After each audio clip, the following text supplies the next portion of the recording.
रवि कुमार एक छोटे से गांव में जन्मा एक साधारण लड़का था।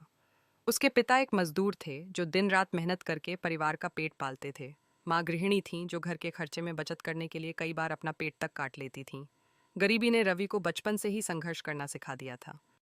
रवि पढ़ाई में अच्छा था, लेकिन पैसे की तंगी के कारण वह स्कूल के बाद चाय के ढाबे पर काम करता था। वह दिन भर स्कूल में पढ़ता और शाम को बर्तन धोता, मेज साफ करता। उसके सपने बड़े थे, लेकिन हालात बेहद मुश्किल। एक दिन ढाबे पर एक बिजनेसमैन आए जो शहर में एक बड़ी कंपनी के मालिक थे। उन्होंने देखा कि रवि खाली समय में किताबें पढ़ रहा है। उनसे रहा नहीं गया और उन्होंने रवि से पूछा, तुम यहाँ काम क्यों कर रहे हो? रवि ने अपनी पूरी कहानी बता दी। वह आदमी प्रभावित हुआ और रवि को सलाह दी, अगर तुम्हें अपनी जिंदगी बदलनी है तो कुछ नया सीखो। मेहनत का कोई विकल्प नहीं, लेकिन सही दिशा में मेहनत करने से सफलता मिलती है। उनकी बात रवि के दिल को छू गई। उसने फैसला किया कि वह अपनी गरीबी को अपनी किस्मत नहीं बनने देगा। रवि ने इंटरनेट से कोडिंग और डिजिटल मार्केटिंग सीखनी शुरू कर दी।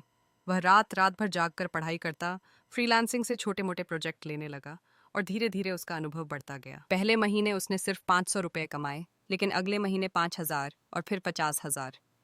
देखते ही देखते उसकी मेहनत रंग लाने लगी। कुछ सालों की मेहनत के बाद रवि ने खुद की एक डिजिटल मार्केटिंग एजेंसी शुरू की। शुरुआत में चुनौतियां आईं, लेकिन उसने हार नहीं मानी। उसकी कंपनी को पहला बड़ा क्लाइंट मिला और फिर बिजनेस बढ़ने लगा। आज रवि की कंपनी करोड़ों का टर्नओवर कर रही है। जिस ढाबे में वह कभी बर्तन धोता था, वहां आज वह अपने कर्मचारियों के साथ चाय पीने जाता है। रवि की कहानी हमें सिखाती है कि गरीबी कोई अभिशाप नहीं, बल्कि एक चुनौती है।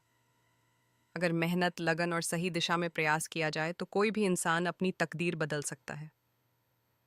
अगर तुम गरीब पैदा हुए हो तो यह तुम्हारी गलती नहीं, लेकिन अगर गरीब मरते हो तो यह तुम्हारी गलती है। Bill Gates. क्या तुम भी रवि की तरह अपनी तकदीर बदलने के लिए तैयार हो?